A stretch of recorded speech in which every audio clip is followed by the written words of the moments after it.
Hi friends, welcome back to my channel. I am Nana and in this video I will tell about how to prepare for CA Foundation June 2025 with managing your 12th boards. So this is a video exclusively for those who are still in class 12th and wants to give your CA Foundation in June 2025. So अगर आपने preparation start की है और अगर नहीं भी की है, so after watching this video I am sure you will get some tips, tricks and motivation to start your preparation easily. So let's get into the video.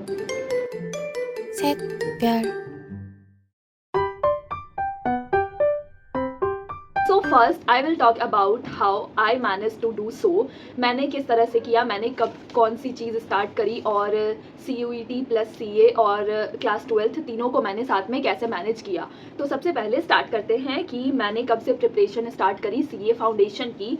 सो मेरे केस में मैंने 12th के स्टार्टिंग से ही स्टार्ट कर दिया था, but बहुत ही little bit start किया था. लाइक सिर्फ मैंने लॉ के सब्जेक्ट उठाए थे और बिलीव मी मैंने कॉन्ट्रैक्ट एक्ट के सिर्फ 2 ही यूनिट मैं कर पाई थी इतने लॉन्ग टाइम में. यानी कि अभी जैसे कि सितंबर आ गया तो मैं सितंबर के कंटेक्स्ट में बात कर रही हूँ कि अभी से आपको कैसे अपनी प्रिपरेशन स्टार्ट करनी है. सो मैंने जो मैं मार्च से स्टार्ट करी थी अपनी प्रिपरेशन, सो मैंने वो सिर्फ लॉ में ही डेडिकेट किया था और बस लॉ के कुछ ही यूनिट्स कर पाई थी. सो मैं उसे ज़्यादा मैटर नहीं करता है वो मेरे लिए, बट हाँ बेसिक्स के लिए वो बहुत ज़्यादा ज़रूरी था क्योंकि मुझे एज सच गाइड करने वाला कोई नहीं था कि मुझे किस तरह से पढ़ना था या मुझे किसी क्लासेस के बारे में भी नहीं पता था. मैं यूट्यूब से ही जितना समझ में आता था मैं उतना करती थी. सो वो बहुत ही बेसिक लेवल पर था. और वही मेरी एक अगर फ्रेंड की मैं बात करूँ, सो मेरी फ्रेंड ने स्टार्ट किया था दिसंबर में and we both cleared our CA foundation. So मैं आपको दोनों के बारे में ही शेयर कर रही हूँ कि स्टार्ट करने से कुछ भी नहीं होता है, आप कब से फोकस्ड होकर के पढ़ रहे हो ये मैटर करता है. सो मैंने स्टार्ट तो किया था बट मैं फोकस्ड हुई थी सितंबर से, क्योंकि अगस्त में मैंने अपने बोर्ड्स के लगभग सारे सब्जेक्ट्स के सिलेबस कंप्लीट कर लिए थे एक्सेप्ट मैथ्स ऐसा था जिसको मैं बाद तक लेकर के पढ़ते रही हूँ. बाकी सब्जेक्ट जैसे कि अकाउंट्स हो गया, BST हो गया, इकोनॉमिक्स हो गया, दीज आर द सब्जेक्ट्स जो कि मैंने कंप्लीट कर लिए थे अगस्त एंड आते आते. सो मुझे एक अच्छा अमाउंट ऑफ टाइम मिल गया था कि मैं आराम से CA फाउंडेशन पढ़ सकती हूँ विथ माई स्कूल.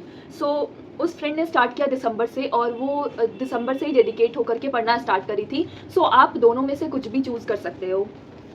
अब मैं अज्यूम कर रही हूँ कि आपका सिलेबस अभी तक कंप्लीट नहीं हुआ होगा क्योंकि मोस्ट ऑफ द पर्सन्स के नहीं कंप्लीट होते हैं, और अगर आपके कंप्लीट हो गए हैं तो आप अभी से ही लग जाओ, स्टार्ट कर दो अपनी CA फाउंडेशन की प्रिपरेशन, क्योंकि स्कूल कहीं ना कहीं और बोर्ड्स में अभी काफ़ी टाइम है. सो वो मैनेज हो जाएगा. CA फाउंडेशन के जितने सब्जेक्ट्स को आप अपने हैंड में कर सकते हो आप कर लो, स्टार्ट कर दो अपनी प्रिपरेशन. और मैं अज्यूम कर रही हूँ कि मोस्ट ऑफ द पर्सन के सिलेबस कंप्लीट नहीं हुए होंगे. सो वो लोग क्या कर सकते हैं, अभी से मैंने पॉइंट आउट की ये सारी चीज़ें कि मैंने क्या क्या किया था और आप क्या चीज़ कर सकते हो. तो सबसे पहला है कि अभी मिड सितंबर चल रहा है जो कि मोस्ट प्रोबेबली आपका हाफ ईयरली एग्जाम्स का टाइम पीरियड होता है. सो मैं ये बोलूँगी कि try to give your exam. आप अपने एग्जाम्स कंप्लीट करो, उसके बाद थोड़ा सा स्टार्ट कर दो CA फाउंडेशन का. आपका सिलेबस 12th का कहीं तक भी हुआ हो उससे वो कोई मैटर नहीं करता है. स्टार्ट विथ लॉ पढ़ना शुरू करो, नॉलेज गेन करना शुरू करो, बेसिक्स पढ़ना स्टार्ट करो. फिर मतलब आप अभी ये ट्राई करो कि आप कितनी जल्दी बेसिक्स को समझ पा रहे हो और कितना मतलब 1-2 यूनिट कॉन्ट्रैक्ट एक्ट का कंप्लीट करने का ट्राई करो ये सितंबर अक्टूबर तक के मंथ्स में. उसके बाद अगर आपको जून में देना है और अगर आप सीरियस हो एग्ज़ाम देने के लिए तो आपने रजिस्ट्रेशन कर ही लिया होगा, मैं ऐसा एज्यूम कर रही हूँ. सो अगर आपने रजिस्ट्रेशन कर लिया है तो जितनी जल्दी हो सके ICI से मॉड्यूल्स मंगवा लो, और मॉड्यूल्स आने के बाद थोड़ा सा ऐसे रिलीफ मिलता है कि हाँ भाई हमारे हाथ में बुक है. उसके पहले मुझे हाँ PDF से मैं पढ़ा करती थी बट मुझे थोड़ा ऑनलाइन ऐसे PDFs में उतना ज़्यादा स्ट्रेंथ नहीं आता है जब तक मेरे हाथ में बुक ना रहे.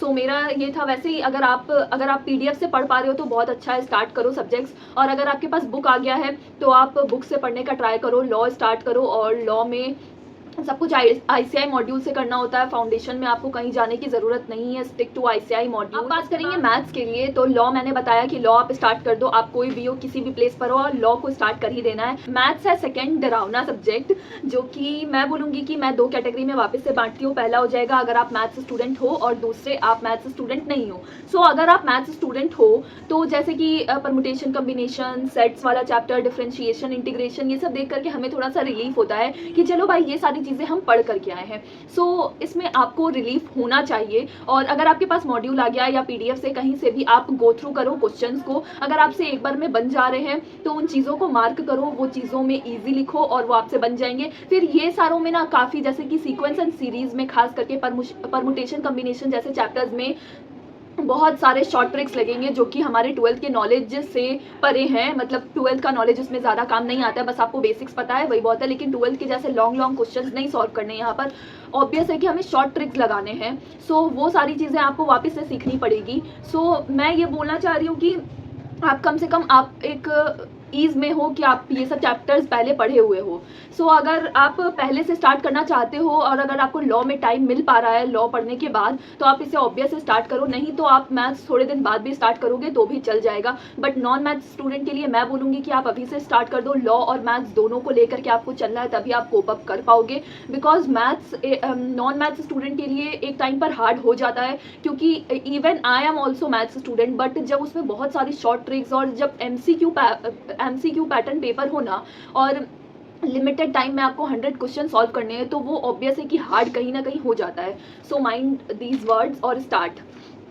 उसके बाद आएंगे कि हाँ, मोस्ट ऑफ द स्टूडेंट्स जो CA कर रहे हैं 12th के साथ साथ वो कॉमर्स बैकग्राउंड से ही होंगे, मैं एज्यूम कर रही हूँ। और अगर आप कॉमर्स बैकग्राउंड से हैं तो आप एक बार के लिए अकाउंट्स को पीछे छोड़ सकते हैं, because believe me accounts is more likely to your 11th and 12th। हाँ, बहुत सारे न्यू चैप्टर्स भी एड ऑन होते हैं, बट वो हम 11 और 12 पढ़ करके आ रहे हैं। सो वो कहीं ना कहीं हमारे लिए ईजी होता है। और वो जो 3 मंथ्स का टाइम मिलेगा उसमें भी आप कोप अप कर सकते हो अकाउंट्स जैसे सब्जेक्ट से। बट अगर आपके पास इनफ टाइम है, आपको लग रहा है कि आप लॉ मैथ्स के साथ अकाउंट्स भी मैनेज कर सकते हो, देन प्लीज़ गो। बट अगर आप फोकस करना चाह रहे हो लॉ और मैथ्स में, तो मेरा सजेशन यही है कि मैंने भी अकाउंट जो है वो लास्ट के 3 मंथ्स में सारा प्रिपेयर किया, क्वेश्चन प्रैक्टिस किया, सब कुछ वहीं से किया है। तो इसमें आप इसे बाद में कर सकते हो। और इको के लिए अब मैं बोलूँगी कि इको को आप बहुत ही लाइट वे में स्टार्ट कर सकते हो अगर चाहो तो। नहीं चाहो तो इको ऐसा सब्जेक्ट है जो कि लास्ट में भी हो जाएगा। सीरियसली स्पीकिंग, लास्ट के 1-1.5 महीने बहुत हैं इको के लिए। 3 मंथ्स आपको आराम से मिलेंगे। जैसे कि मार्च में एग्जाम हो जाता है तो अप्रैल, मई, जून, 3 months is enough for accounts and economics, अगर आप उस टाइम में भी पढ़ते हो तो। बट अगर आपको चाहिए कि नहीं भाई मुझे पहले से करके पढ़ना है, सो आप स्टार्ट कर सकते हो। या तो आप माइक्रो वाले पोर्शन से कर सकते हो। इसमें आपको चूज़ करना पड़ेगा कि आप माइक्रो के पोर्शन से भी कर सकते हो, क्योंकि माइक्रो का पोर्शन आप ऑलरेडी पढ़ के आए हो 11 में। और मैं बोलूँ कुछ भी नया नहीं है, लिटरली कुछ भी नया नहीं है। आप MCQ प्रैक्टिस करते रहना, आपको सारी चीज़ें कॉन्सेप्ट आपको रिकॉल करनी है। या तो फिर आप मैक्रो वाले पोर्शन से भी कर सकते हो, जो कि थोड़ा सा 12 से ज़्यादा सिलेबस वाइज जाता है, बट ये आपका 12th में भी कहीं ना कहीं हेल्प कर देगा। तो आप इसको सेलेक्ट करके कर सकते हो कि आपको कौन सा करने का मन है, क्योंकि macro is quite wider than 12th syllabus, और आपको वो 12th का सिलेबस में हेल्प कर देगा। इस टाइप की चीज़ें हैं। और आप अगर ऐसा चाहो तो आप माइक्रो को 1 वीक में उठा सकते हो। लाइक आज संडे है तो संडे को मैं आज इकोनॉमिक्स पढ़ लेती हूँ, थोड़ा देर 1-1.5 घंटा पढ़ लिया, दैट इज़ इनफ। आप अभी से 1 वीक में पढ़ना स्टार्ट करोगे, इकोनॉमिक्स हो जाएगा। In my case I started economics from दिसंबर में मैंने PW का बैच लिया था और मैं उसके रेगुलर क्लासेस करती गई दिसंबर से लेकर के लास्ट तक। सो मेरे लिए वो कभी बर्डन नहीं रहा, क्योंकि मैं हर रोज़ एक क्लास करती थी। और इकोनॉमिक्स बहुत लाइट सब्जेक्ट है, तो वो 12th के साथ मेरा आराम से मैनेज हो गया। नेक्स्ट बात करेंगे मैनेजिंग के ऊपर। तो मैनेज तो आपको करना ही पड़ेगा। I know you have to go school, but managing is the key. Managing is the key, because अभी अगर आप फाउंडेशन लेवल पर स्कूल मैनेज करने के बारे में सोच भी नहीं पा रहे हो, then you can't imagine managing inter with college. So अगर आप स्कूल मैनेज करके आते हो ना फाउंडेशन के साथ, तो आपको एटलीस्ट एक ईज़ रहता है इंटर लेवल पर कि नहीं भाई मैं थोड़ा सा मैनेज कर सकती हूँ। लाइक अभी मैं कर रही हूँ, बहुत हसल बसल होता है, ऑब्वियस है, बट ऐसा नहीं है कि स्कूल के साथ फाउंडेशन मैनेज नहीं हो पाता है। मैंने किया, बहुत लोग करते हैं, एंड फॉर योर मोटिवेशन आप भी कर सकते हो। So try your best, and अभी बहुत टाइम है। अगर आपको लग रहा है कि सब कुछ कैसे मैनेज होगा, तो CUET के लिए भी लोग प्रिपेयर करते हैं, CA के लिए भी करते हैं और बोर्ड्स के लिए भी करते हैं। So try to your best, सब कुछ होगा। सब कुछ एक टाइम वाइज करो, सारी चीज़ों को लिखो, मैनेज करो, प्लानर बनाओ। एंड नाउ 2 तरह के लोग होंगे। पहला, मैं उनको ऐसी कैटेगरी में डाल रही हूँ जो कि फुल फोकस्ड है CA में, उनको बोर्ड्स के नंबर से कोई मतलब नहीं है, उनको CUET नहीं देना है। लाइक जिनको रेगुलर कॉलेज का प्रेफरेंस नहीं रहता है, वो लोग फुल फोकस्ड रहते हैं CA में। एंड दूसरे वो लोग जो जिनको बोर्ड्स में भी अच्छा करना है, CUET भी देना है और CA फाउंडेशन भी निकालना है। सो आपके लिए चीज़ें थोड़ी सी अनमैनेजेबल होगी, बट लाइक जब CUET का टाइम आया था तो मेरे खुद के लिए काफ़ी बर्डन बढ़ गए थे। लाइक उस समय सेलेक्ट कर पाना कि कब मैं CUET का पढूँ, कब मैं CA फाउंडेशन का पढूँ, that time was the scariest कि मैं क्या मैनेज करूँ, मुझे कुछ भी नहीं समझ में आता था। लाइक मेरा पूरा स्लिप स्केड्यूल बिगड़ चुका था। सो दीज थिंग्स हैपन्स, पर जब आप उस चीज़ से निकलते हो, आप जब चीज़ें मैनेज कर लेते हो तो बहुत अच्छा लगता है। सो वर्थ सेइंग कि अगर आपका फोकस तीनों चीज़ों पर है तो अच्छे से प्लान करके सारी चीज़ों को लिखो, अपनी प्रायोरिटीज़ सेट करो and then go for it. और कोई भी और अगर वीडियोस चाहिए या हेल्प चाहिए तो please drop in the comments, और अगर अपने फ्रेंड्स के साथ शेयर करो and do let me know in the comments how you like this video. So thank you for watching this video, stay tune for more videos, bye bye. 셋, 별.